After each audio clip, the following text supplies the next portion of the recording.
강원도 강릉 외곽 청화마을. 봄비가 밤새도록 내리고 난 뒤 청화천은 평소보다 훨씬 거세게 흐르고 있었다. 작은 계곡에서 시작된 물줄기는 마을을 가로질러 바다로 이어지며 고요한 날엔 아이들의 놀이터가 되었고 장마철이면 누구도 감히 가까이 가지 못하는 위험한 경계가 되었다. 열흘 사이 김서연은 그날도 고무장화를 신고 청화천 근처를 걸었다.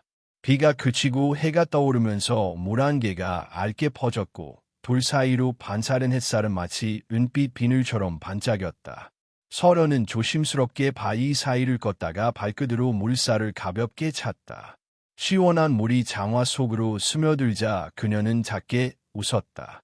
살아있구나.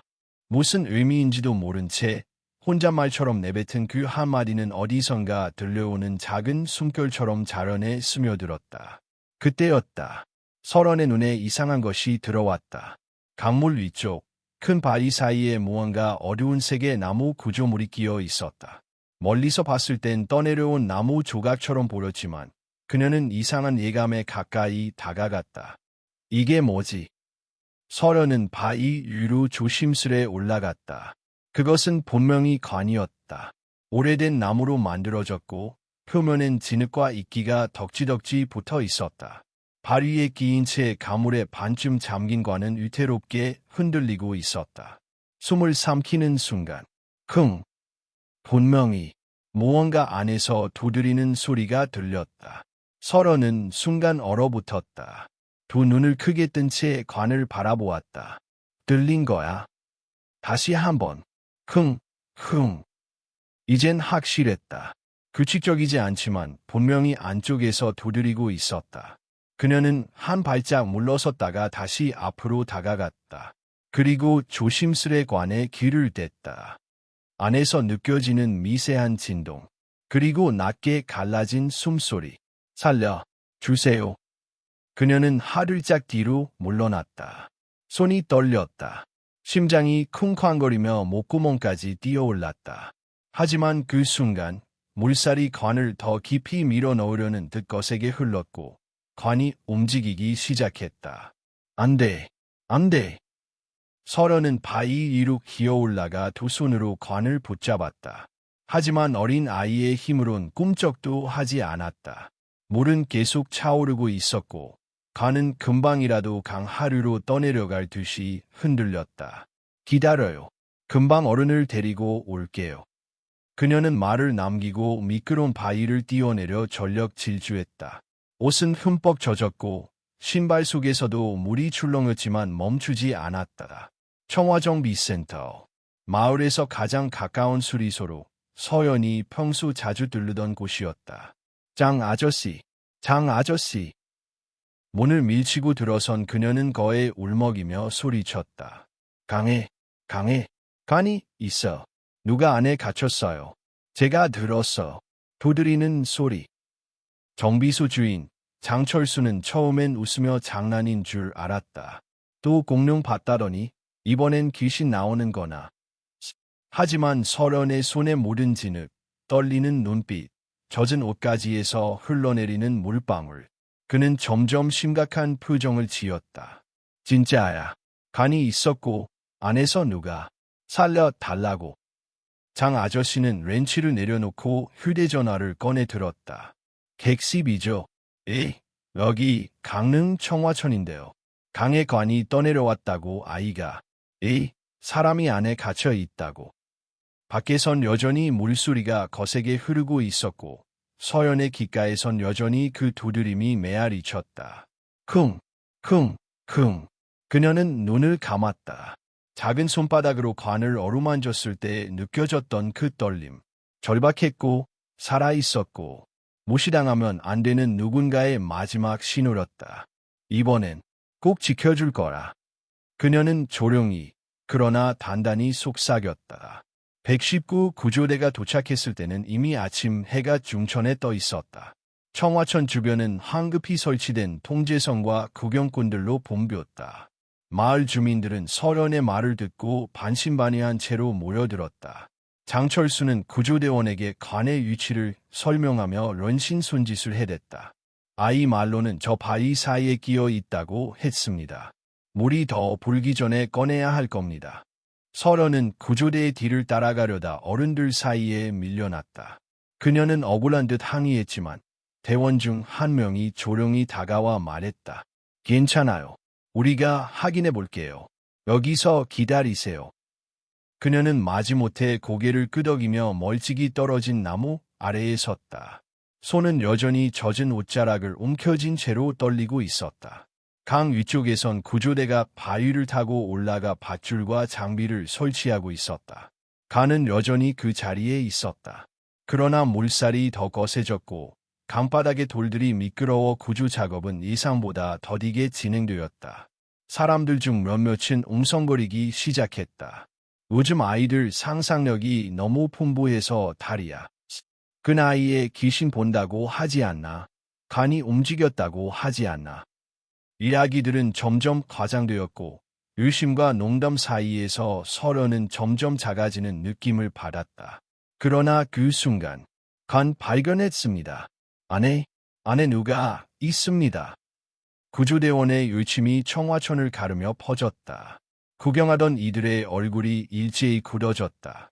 장철수는 숨을 삼키며 앞쪽으로 나섰다. 살아 있습니까? 아직 확실하진 않지만 피부 온도와 반응이 약간 있어요. 즉시 병원으로 이송합니다. 현장은 갑작스러운 긴장감으로 바뀌었다. 관이 조심스럽게 물 밖으로 끌어올려졌고 구조대는 신속히 주변을 정리하며 구급차를 호출했다. 관이 열리는 순간 사람들은 충격에 빠졌다. 노인은 낡은 천에 쌓여 있었고 입에는 산소 마스크가 없는 채로 누워 있었다. 얼굴은 창백했고 눈은 감긴 채 미동조차 없었다. 그러나 구조대원이 손목을 짚자 아주 미세한 맥박이 느껴졌다. 위봉, 살아 있습니다. 이 외침은 곧 뉴스로 전해졌고 방송국 기자들이 현장에 도착하기까지 오래 걸리지 않았다. 마을 사람들은 침묵했다. 그들의 눈은 이제 더 이상 장난이나 오해를 바라보는 눈이 아니었다. 설원을 바라보던 시선 속엔 놀람과 혼란이 섞여 있었다. 그러나 그 순간에도 일부는 속삭였다. 설마 아이가 어떻게 알았지? 혹시 진짜 귀신이라도 본 건가? 설원은 그들의 시선을 의식하지 않았다. 그녀의 시선은 오직 한 곳, 구급차로 실려가는 노인을 향해 있었다. 그날 저녁 병원으로 이송된 남성의 신원이 밝혀졌다. 이름은 백만석, 78살, 청화마을의 오래된 주민으로 얼마 전 병세가 악화되어 강릉의 청화병원에 입원했었다. 그러나 더욱 놀라운 건 그의 상태였다. 이틀 전 병원 측에서 사망 판정을 내렸고 가족이 직접 장례 절차를 진행했다고 한다. 즉, 백만석은 이미 사망 선고를 받은 상태에서 간에 넣어져 청화천으로 향한 것이었다. 문제는 여기서 시작되었다. 병원 기록에는 사망 시각과 담당 의사의 이름이 명시되어 있었고 사망 원인은 심정지 및 호흡정지로 적혀 있었다. 그러나 구조대는 분명히 말한다. 생명 반응이 있었다. 이건 단순한 오진이 아니다. 병원 측은 즉각 해명에 나섰다. 당시 의료진은 모든 절차에 따라 사망을 확인했습니다. 이송 중 무언가 착오가 있었을 가능성이 있습니다. 하지만 경찰은 쉽게 납득하지 않았다. 수사에 착수한 형사 한은주는 말했다. 이건 단순한 착오로 보기엔 이상한 점이 너무 많습니다. 왜 하필 관이 강으로 떠내려갔는지, 왜 가족이 정식 화장 절차를 밟지 않았는지 확인이 필요합니다. 뉴스는 곧바로 전국을 휩쓸었다. 설원은 그날 밤 작은 방에서 TV를 바라보며 조용히 앉아 있었다. 화면 속에선 자신이 서 있는 모습이 짧게 비춰졌다. 누군가의 목소리가 말했다.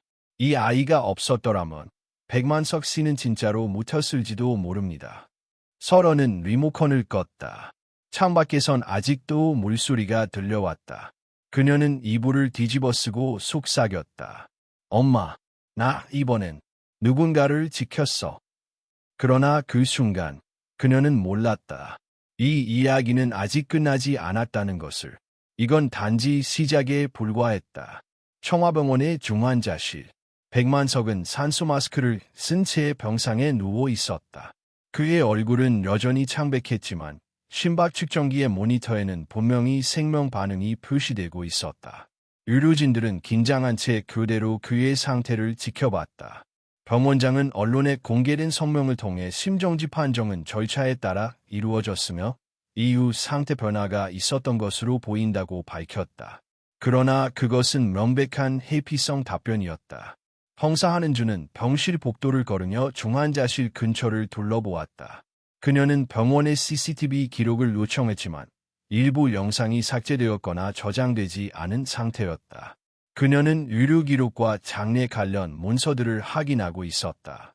그러나 어떤 지점에서든 명확한 허점이 없었다. 너무 깔끔했다. 너무 정돈돼 있어. 한은주는 기록을 덮으며 중얼거렸다. 실수라면 더 어수선했을 텐데. 한편 백만석의 두 자녀는 병원을 찾았지만 기자들의 질문에는 일절 답하지 않았다. 그의 아들 백도연은 짧게 말했다. 우린 아버지를 지키기 위해 최선을 다했습니다. 지금은 그저 회복을 바랄 뿐입니다. 하지만 카메라가 꺼진 뒤 그는 병원장을 따로 만나기 위해 직원 출입구로 향했다. 그 모습을 지켜본 한은주는 조용히 뒷문에 붙어 휴대전화 녹음 기능을 켰다. 계속 이슈화되면 우리 모두 곤란해집니다. 이미 언론은 우리가 죽은 사람을 매장하려 했다고 믿고 있어요. 백도연의 목소리는 낮았지만 분명한 분노와 조급함이 섞여 있었다. 우린 다 절차대로 했습니다. 병원이 사망 선고를 내린 거예요. 우리 잘못이 아닙니다. 그럼 하장장 대신 강으로 갔죠. 한은주가 문틈으로 조용히 중얼였다. 그녀는 백도연과 병원장 유민재의 대화를 녹음한 뒤 기록을 저장하고 본격적인 수사에 착수했다.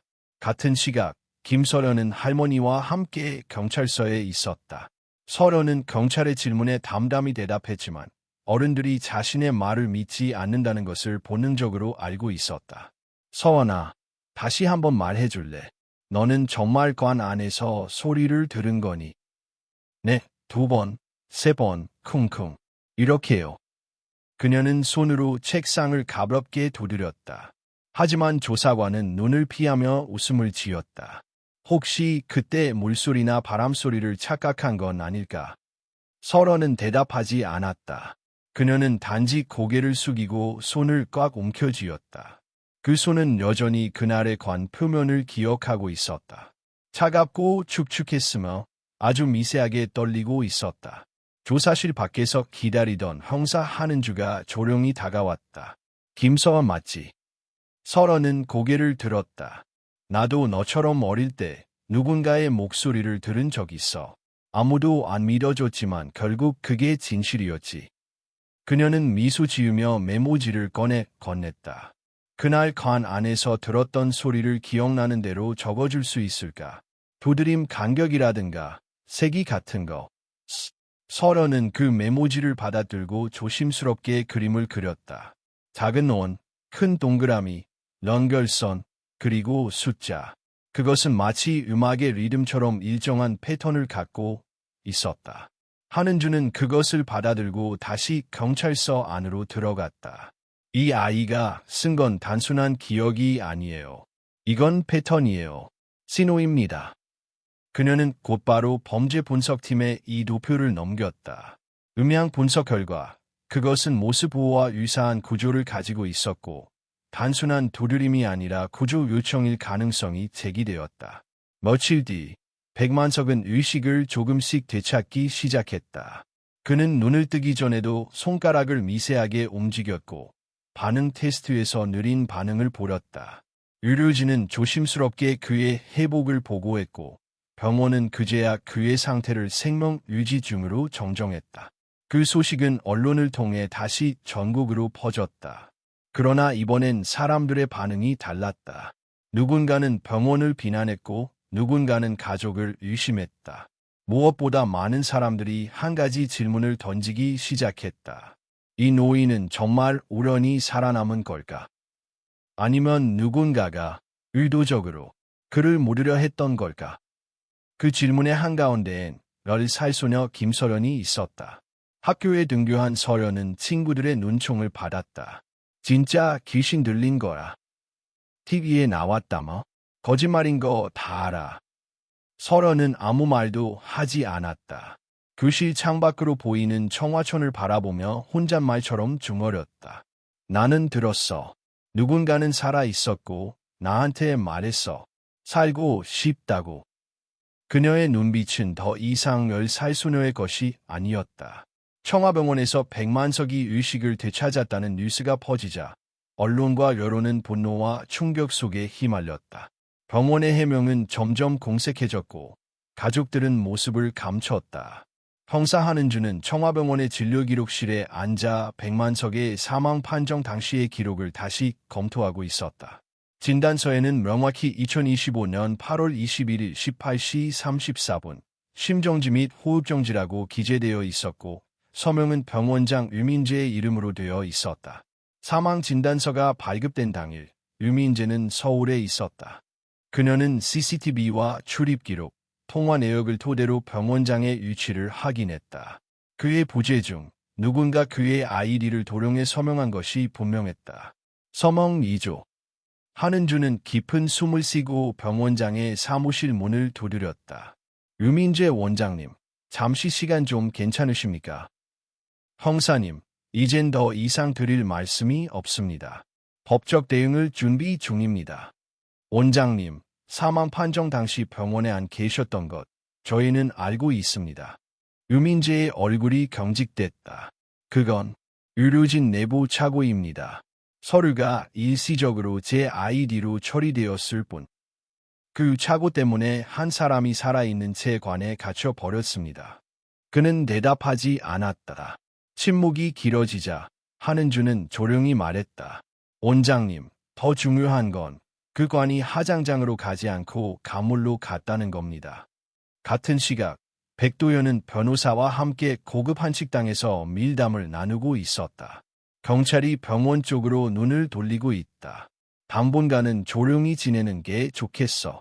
변호사는 낮은 목소리로 물었다. 혹시 관이 하장장에 도착하지 않은 이유를 명확히 설명할 수 있습니까?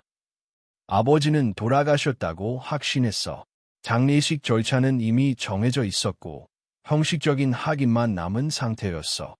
하지만 장례식 없이 관이 바로 실종된 건 설명이 어렵습니다. 백도연은 고개를 숙이며 중얼거렸다. 우린 너무 서둘렀는지도 몰라. 며칠 뒤 경찰은 장례를 담당한 벌표 청화추모센터 벌표를 방문했다. 장례 담당 직원은 당일 운구 기록을 제출했으나 운반 기사와 연락이 닿지 않았다. 추적 끝에 확보된 블랙박스 영상은 충격적이었다. 관을 실은 차량이 하장장 방향이 아닌 청화천 인근 산책로로 향하는 모습이 명확히 찍혀 있었다. 운전석에 앉은 이는 정식 직원이 아닌 예복 계약직으로 확인되었다. 그는 조사에서 이렇게 진술했다. 그날 백도연 씨가 직접 지시했어요. 하장장 대신 강 근처 임시시설로 관을 옮기라고. 의료는 묻지 말라고 했습니다. 이 진술은 수사에 결정적인 전환점을 가져왔다. 경찰은 백도연과 백지원 남매를 피의자로 전환하고 소환 통보를 보냈다. 언론은 앞다투어 이 사건을 보도했다. 김서연은 그 모든 뉴스를 조용히 지켜보고 있었다. 그녀는 더 이상 TV를 보며 놀라지 않았다. 오히려 점점 무뎌지고 있었다. 학교에서도 선생님과 아이들은 그녀를 특별하게 대했다. 누군가는 영웅이라 했고 누군가는 문제아라 수군댔다. 서련은 책상 앞에 앉아 창밖의 청화촌을 멍하니 바라보았다.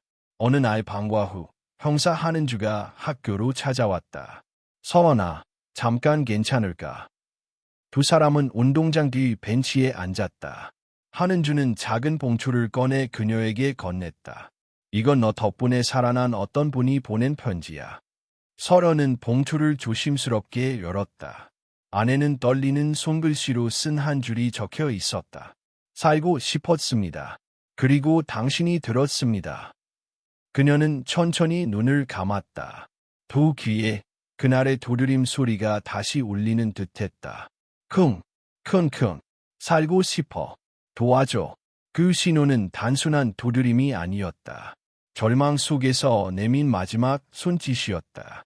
백만석은 의식을 완전히 회복하지는 못했지만 간헐적으로 눈을 뜨고 손가락을 움직일 수 있을 정도로 회복세를 보이고 있었다. 의료진은 그를 중증 회복 단계로 분류했고 경찰은 병원 내에 잠복 인력을 배치하러 추가적인 이해 가능성에 대비했다. 그날 밤 김서연은 갑작스러운 불안감에 잠에서 깼다. 창밖에는 비가 내리고 있었고 천둥이 멀리서 울렸다. 그녀는 침대에서 몸을 일으키고 한동안 가만히 귀를 기울였다. 그리고 탁, 탁, 그 소리는 창문에서 들렸다. 비 때문일 거라고 스스로를 설득했지만 그것은 너무나도 규칙적이었다. 한 번, 두 번, 잠시 멈췄다가 또다시 탁, 탁, 탁. 서연은 조용히 침대에서 내려와 창문을 열었다. 밖에는 아무도 없었고 어두운 골목만이 있었다. 그러나 그녀의 마음 한켠에는 낯선 감각이 피어올랐다. 어디선가 또 누군가가 자신에게 구조를 요청하고 있는 듯한 느낌. 그 감각은 불쾌한 것이 아니라 오히려 익숙했다. 관 속에서 들려온 그 소리처럼. 다음 날 아침 형사 한은주는 백만석 병실 앞 CCTV 영상을 확인하다가 이상한 점을 발견했다.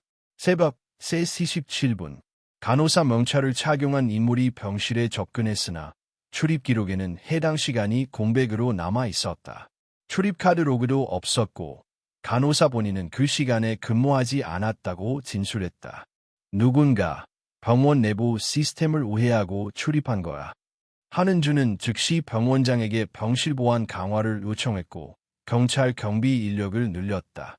백만석은 여전히 말은 하지 못했지만 손가락으로 숫자를 짚는 간단한 의사표현이 가능해졌다.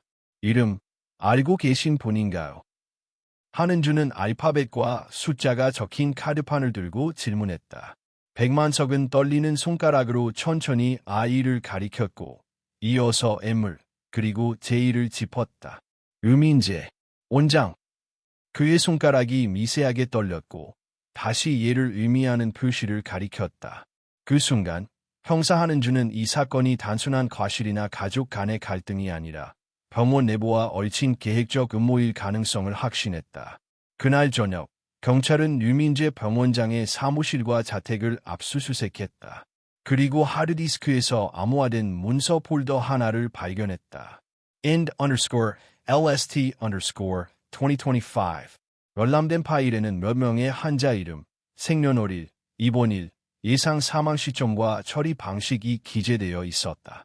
백만석의 이름도 그 목록에 포함되어 있었다. 처리 방식, 조기 사망 판정 사망 절차 간소화 장례 직통 처리. 한은주는 숨을 삼켰다. 이건 살인이야. 파일 말미에는 비용 효율성이라는 항목도 있었다.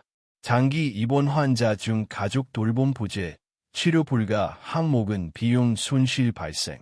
이관 또는 종료 권고. 병원은 효율이라는 이름으로 살아있는 사람들의 생명을 숫자로 처리하고 있었던 것이다. 한편 김서연은 학교에서 돌아와 할머니에게 백만석 할아버지의 소식을 물었다. 할머니는 조심스럽게 말했다. 경찰이 병원을 조사하고 있대. 뭔가 잘못된 일이 있었던 것 같아. 또 누군가 갇혀 있는 거 아닐까. 이번엔 진짜 죽을지도 몰라요. 서연의 말에 할머니는 움찔했지만 아무 말도 하지 못했다. 그날 밤 서연은 노트북으로 기사들을 읽다가 하나의 댓글에 눈길이 멈췄다. 내 아버지도 청와병원에서 돌아가셨어요. 갑자기 퇴원 권유받고 며칠 만에 사망. 지금 생각해보면 이상한 점이 한두 개가 아니었어요. 댓글은 계속 이어졌다. 비슷한 사례, 저도 있습니다. 삼촌이 갑자기 사망 판정받고 하루 만에 화장. 부검도 없이 끝났죠. 서연은 숨을 삼키며 댓글을 복사했다. 다음 날 그녀는 그 댓글들을 출력해 학교 앞에서 기다리고 있던 형사 한은주에게 건넸다. 이거 저만 들은 게 아니에요. 누군가 계속 도움을 요청하고 있어요. 한은주는 서연을 바라보며 조용히 고개를 끄덕였다. 그래, 이번엔 우리가 먼저 들어볼게. 경찰은 익명의 제보자들을 추적하기 시작했고 비슷한 조기 사망 사례가 청와병원과 관련된 5건 이상 발견되었다. 모두 장례가 빠르게 진행되었고 사망 판정 시점에 병원장 혹은 동일한 팀이 개입했다는 공통점이 있었다. 수사는 이제 단순한 가족 간의 범죄를 넘어 의료 시스템 내부의 범죄 카르텔로 확대되고 있었다. 그러나 이 모든 사실이 드러나기도 전에 또 하나의 노크가 시작되었다. 이번에는 병원 지하 락품 보관실에서 들려온 금속성 두드림 소리는 아주 짧고 미세했다. 처음엔 나간 청소 직원이 환풍기 고장 소리로 착각했다. 그러나 그 소리는 매일 같은 시간, 새벽 2시 30분에 반복되었다. 경찰은 내부 제보를 받고 병원 지하 구조도를 확보했다. 문제의 공간은 악품 창고 뒤편, 오래전 폐쇄된 수술실로 이어지는 통로였다. 관리 시스템에는 존재하지 않는 공간. 그곳엔 감시 카메라도 설치되어 있지 않았다. 형사 한은주는 현장 수사를 지시했고 철문을 강제로 개방했다. 금속 냄새와 오래된 혈흔 자국, 그리고 버려진 침대 하나가 그곳에 있었다. 침대 옆엔 손목이 묶인 자국이 남아 있었고 바닥엔 희미하게 적힌 글씨가 보였다. 도와주세요. 아직 살아 있어요. 그 문장은 긁힌 손톱으로 벽에 새겨진 듯 끊긴 곡선과 혈흔이 섞여 있었다. 한은주는 등골이 서늘해졌다. 이건 단순한 과거의 흔적이 아니었다. 누군가는 그 방 안에서 도움을 요청하고 있었고 그 사실을 아는 자들이 있었다. 그날 오후 경찰은 청와병원의 전직 간호사 한 명을 불러 조사를 시작했다. 그녀는 6개월 전 퇴직했고 병원 내 이상한 점들을 메모장에 정리해 놓고 있었다. 제가 마지막으로 본 환자는 사망 판정을 받았지만 숨을 쉬고 있었어요. 그날 병원장이 이건 행정 절차일 뿐이라며 그냥 넘기라고 했어요. 어떤 환자였습니까? 성함은 기억이 잘 안 나요. 여자였고 50대 중반쯤. 가족이 없다고 들었어요. 그 환자 어디로 이송됐나요? 정확하진 않지만 지하실 쪽으로 옮겨졌다는 소문이 있었어요. 제보 간호사는 눈물을 참으며 말했다. 그때 제가 나섰어야 했는데 너무 무서웠어요. 해고당할까 봐. 지금 이 진술만으로도 누군가의 목숨을 살릴 수 있습니다. 한은주의 말에 간호사는 고개를 끄덕이며 떨리는 손으로 메모장을 넘겼다. 거기엔 익명의 환자 목록과 특이사항이 손글씨로 기록돼 있었다. 환자 C-57 가족 없음 우정신분열 초기 약물 중단 후 반응 없음. 환자 D-23 사망 판정 후 3시간 뒤 움직임 목격. 이 메모장은 경찰 수사본부로 즉시 전달되었고 의료자문팀은 해당 내용이 생존 가능성을 무시하고 사망을 판단한 사례임을 확인했다. 수사는 급물살을 탔다. 언론도 다시 들끓기 시작했다. 김서연은 할머니와 함께 뉴스를 지켜보며 조용히 앉아 있었다. 뉴스 화면에는 자신이 그렸던 두드림 패턴이 도표화되어 등장했다. 전문가는 말했다. 이 신호는 본명 구조 요청입니다. 규칙성과 반복성이 명확합니다. 나만 들은 게 아니었네. 서연이 작게 중얼였다. 그때 현관 초인종이 울렸다. 문을 열자 형사 한은주가 조용히 고개를 숙였다. 서연아, 너한테 보여줄 게 있어. 괜찮다면 같이 가줄래? 경찰차는 그녀를 태우고 병원 근처의 임시조사소로 향했다. 그곳에서 서연은 의식은 없지만 생명 반응이 남아있는 여성 환자 한 명을 보았다. 이분은 너랑 같은 방식으로 발견됐어. 병원 지하에서. 서연은 천천히 그 여성의 침대 옆으로 다가갔다. 그녀의 손은 차가웠지만 서연이 조심스레 손등을 감싸자 미세하게 반응했다. 괜찮아요. 들렸어요. 다음엔 더 빨리 올게요. 그 순간 모니터의 심박 곡선이 미세하게 흔들렸다. 아무 말도 하지 못하는 환자의 몸은 살아있다는 신호를 조용히 보내고 있었다. 형사 한은주는 뒤에서 조용히 서연을 바라봤다. 그녀의 눈엔 확신이 있었다. 이 아이는 거짓말을 한 적이 없었어. 그녀는 그 자리에서 수사팀장에게 보고서를 보냈다. 청와병원 내부 고발, 환자 실종 사건, 위조된 사망 판정 모두 연결되어 있습니다. 이건 의료 시스템을 빙자한 조직적 범죄입니다. 같은 시각, 병원장 유민재는 자신의 직서재에서 변호사와 통화 중이었다. 경찰이 움직이고 있습니다. 더는 숨길 수 없습니다. 그래서 다음 단계로 넘어가야지. 그는 책상 서랍에서 낡은 파일 하나를 꺼냈다. 그 안엔 또 다른 이름 목록이 있었다. 차기 대상자, 김서연. 이 아이가 진짜 그걸 들었다고. 검찰청 2층 회의실. 담당 검사는 의심 가득한 시선으로 서연의 진술서를 바라보며 말했다. 그 옆에 앉은 국립정신건강센터 소속 심리전문가는 조심스럽게 입을 열었다. 서연이는 사건 발생 이전에도 죽음과 관련된 감각감인 반응을 보인 적이 있습니다. 특히 모친의 사망 당시 의료진의 판단을 거부하며 소리를 들었다고 주장했죠. 그렇다면 이번에도 같은 망상일 가능성이 있다는 겁니까? 그럴 가능성을 완전히 배제하긴 어렵습니다. 서연은 그 사실을 몰랐지만 그녀의 신뢰도는 수사 과정에서 끊임없이 도전받고 있었다. 형사 한은주는 그 자리에 참석하지 않았지만 회의 결과를 보고받자 깊은 분노를 느꼈다. 이 아이가 들은 게 허상이라면 도대체 누가 병원 지하에서 발견된 사람을 설명할 수 있죠? 하지만 논리는 때때로 권력 앞에서 무기력했다. 그 시각, 김서연은 상담실 안에서 또 다른 심리 전문가와 마주하고 있었다. 책상 위엔 그녀가 그렸던 두드림 패턴이 놓여 있었다. 서연아, 이걸 그릴 때 어떤 기분이었니? 무서웠어요. 근데 분명히 있었어요. 어떤 사람이 살려달라고 말하고 있었어요. 전문가는 고개를 끄덕이며 부드럽게 물었다. 그 사람이 누구라고 생각해? 모르겠어요. 하지만 숨쉬고 있었어요. 도드리고 있었어요. 그게 느껴졌어요. 혹시 내가 그 소리를 원해서 들은 건 아닐까? 서연은 잠시 침묵했다. 그 말은 머릿속을 어지럽게 했다. 정말로 자신이 그것을 원해서 들은 것일까?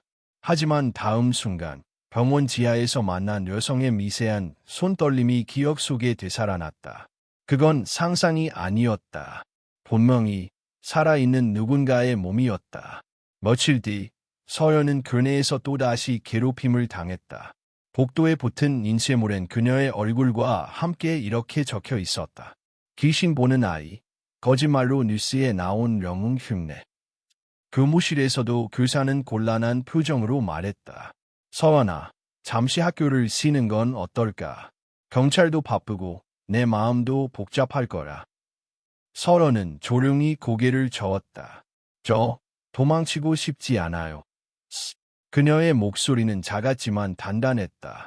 그날 저녁 형사 한은주는 서연과 단둘이 마주 앉았다. 조용한 찻집 구석, 빗소리가 창을 두드리고 있었다. 서연아, 혹시 최근 누가 널 따라오거나 이상한 기분이 든 적 있어? 응, 며칠 전부터 어떤 남자가 계속 같은 시간에 우리 집 앞을 서성였어요. 차 안에서 나를 보고 있었어요. 얼굴을 본 적 있어? 아니요. 근데 느낌이 차가웠어요. 눈빛이.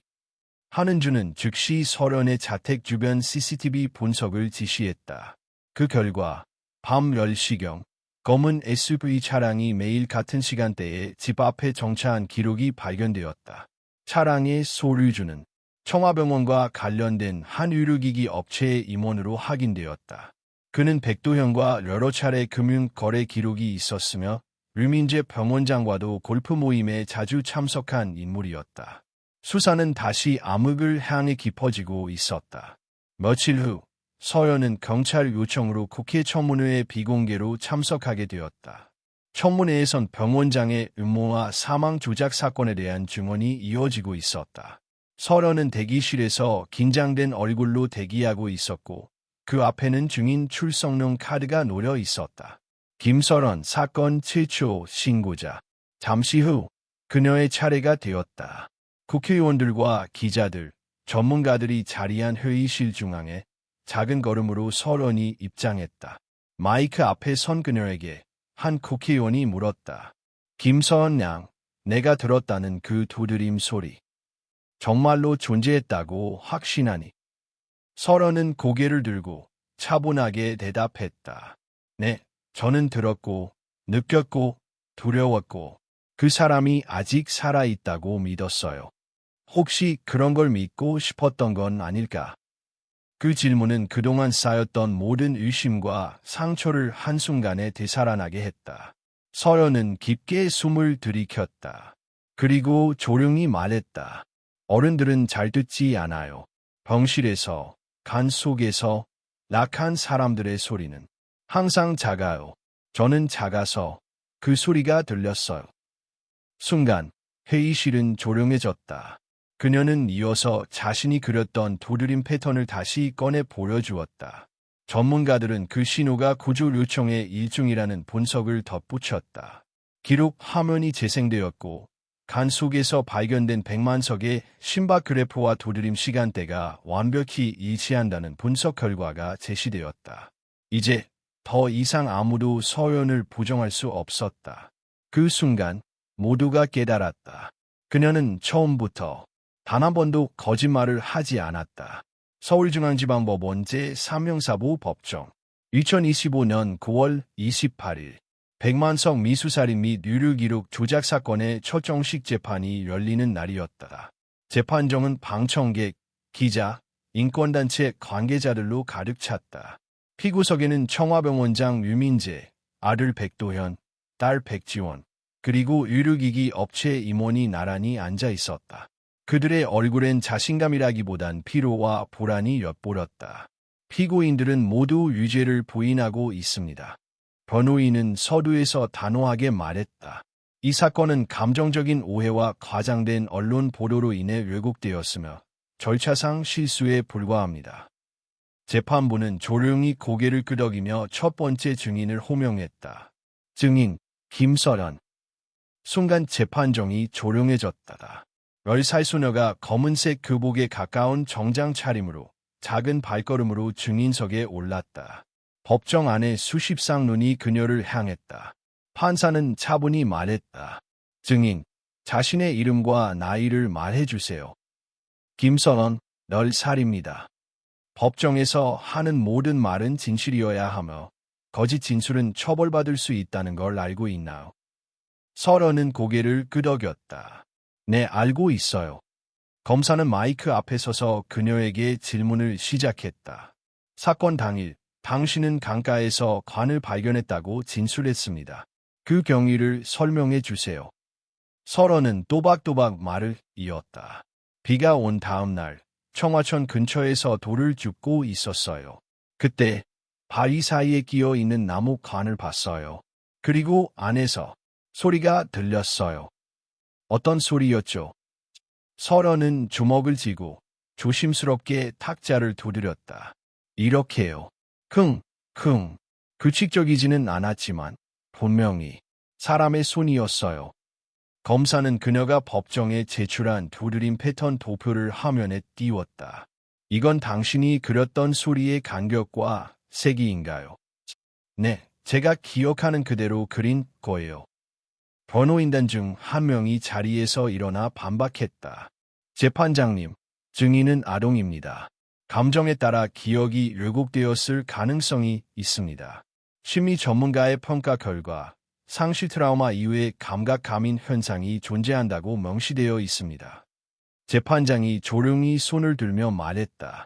재판부는 증인의 진술이 객관적 증거와 일치하는지를 중심으로 판단하겠습니다. 반론은 나중에 기회 드릴 테니 계속해 주시죠. 검사는 이어서 질문했다. 그 관 안에는 누가 있었습니까? 백만석 할아버지요. 당신은 그분이 살아있다고 확신했나요? 네, 그리고 실제로 살아 계셨어요. 검사는 잠시 침묵한 뒤 화면에 두 번째 자료를 띄웠다. 심장박동 데이터 그래프. 간이 발견된 시간과 서련이 목격한 두드림 시간 간격이 완벽히 일치하는 분석 결과였다. 이 데이터를 분석한 음향 및 생리학 전문가는 소리가 환자의 심장 박동과 일치한다고 밝혔습니다. 재판정이 다시 술렁였다. 한 기자는 조용히 중얼거렸다. 거짓이 아니라 진짜였어. 검사는 마지막으로 물었다. 김서원 양, 이 모든 일이 무섭지 않았나요? 서른은 천천히 고개를 끄덕였다. 무서웠어요.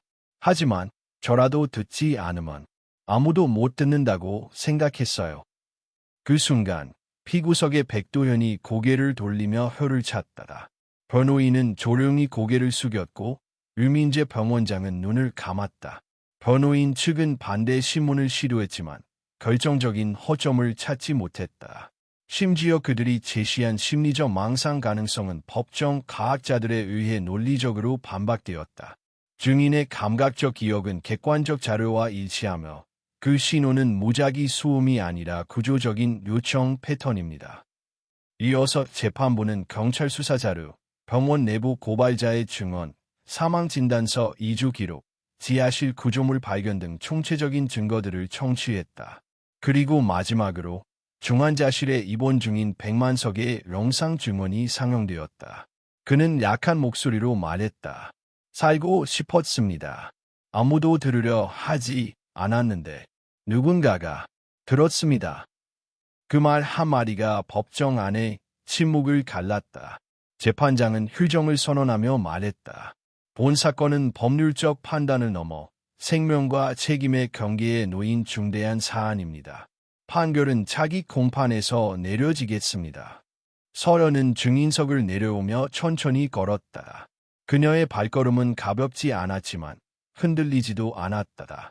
밖으로 나오자 플래시 세례가 쏟아졌고 기자들이 달려들었다. 하지만 그녀는 그저 조용히 말했다.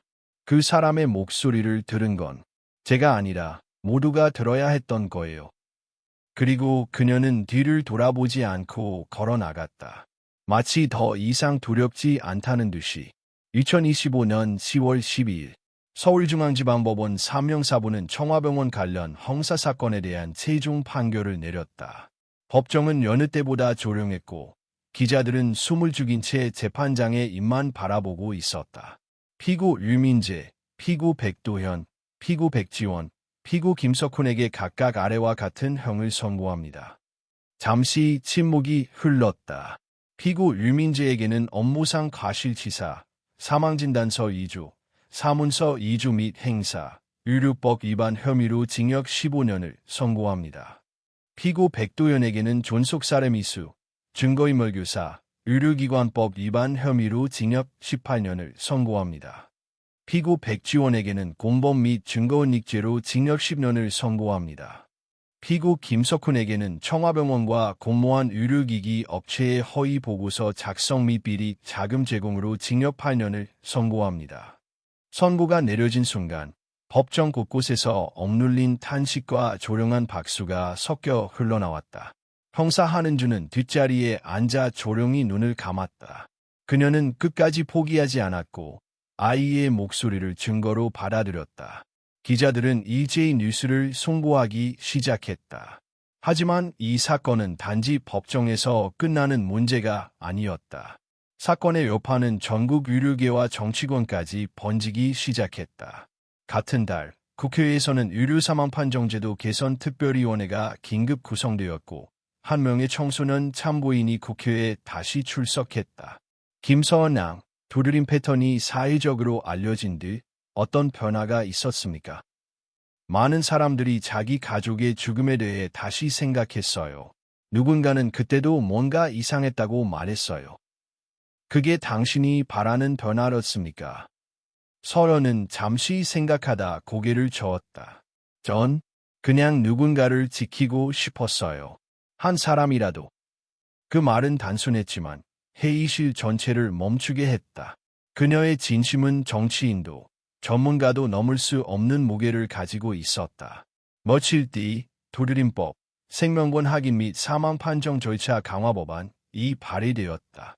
해당 법안은 다음과 같은 내용을 담고 있었다. 1. 사망 판정 시 최소 2인 이상의 독립적 의료진 확인 의무화. 2. 장례 및 화장 절차 전 24시간 생명반응 모니터링 의무화, 3. 사망 판정 전 환자와의 신체적 반응 기록 보관 의무, 4. 고위험 환자 대상 보호자 동의 없는 조기 퇴원 제한. 이 법은 곧바로 사회적 공감대를 얻었고 언론은 그것을 김서련 법이라 부르기 시작했다. 한 아이가 세상을 멈췄고 다시 움직이게 했다. 의료계 일각에서는 해당 법안이 지나친 규제로 의료 현장을 위축시킬 수 있다는 우려를 제기했지만 더 많은 사람들은 말했다. 진짜 위험한 건 생명을 숫자로 판단하는 시스템이다. 그해 11월 청와병원은 폐업 절차에 들어갔고 관련 의료진은 전국 의료 면허 정지 처분을 받았다. 병원의 건물은 국가에 귀속되어 공공병원으로 전환될 예정이었다. 사건 이후 백만석은 요양병원에서 회복 치료를 받고 있었다. 그는 여전히 말을 하지 못했지만 감정 반응은 명확해졌다. 어느 날 김서련은 할머니와 함께 그를 방문했다. 할아버지, 기억하세요? 저예요. 그날 강가에서 들었어요. 살고 싶다는 소리. 백만석은 천천히 그녀를 바라보다 손가락으로 탁자를 두드렸다. 한 번, 두 번.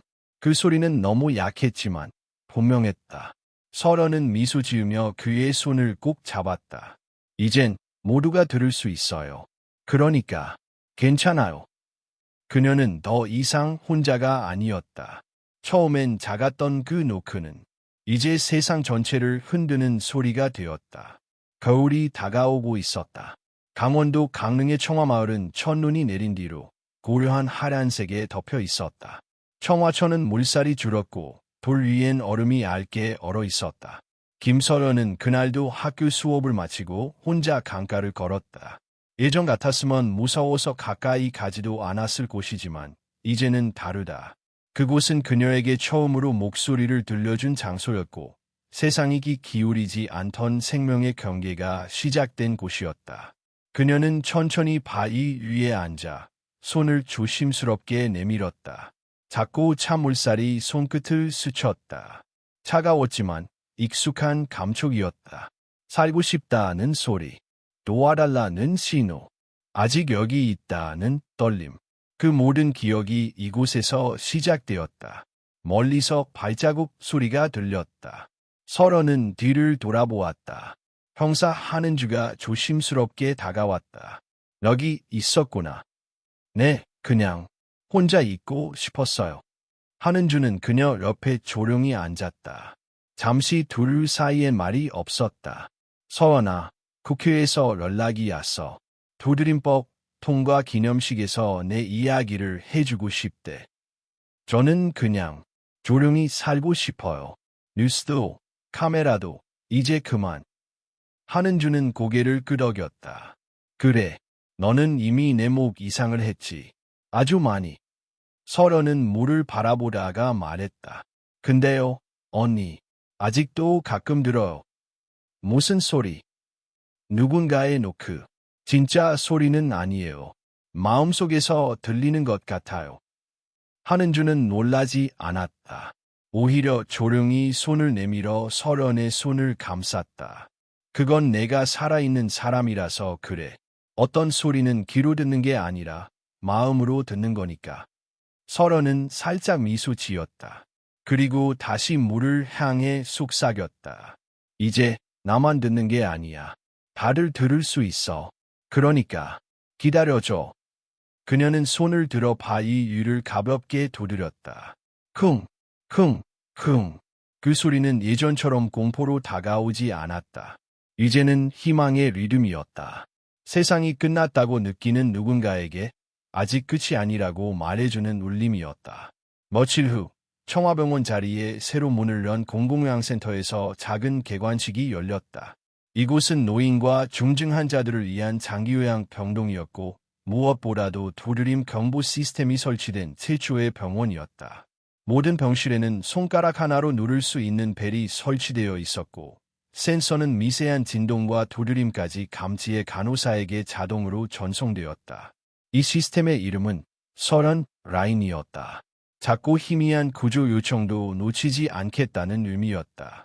서련은 할머니와 함께 개관식에 초대되었지만 마이크 앞에는 서지 않았다.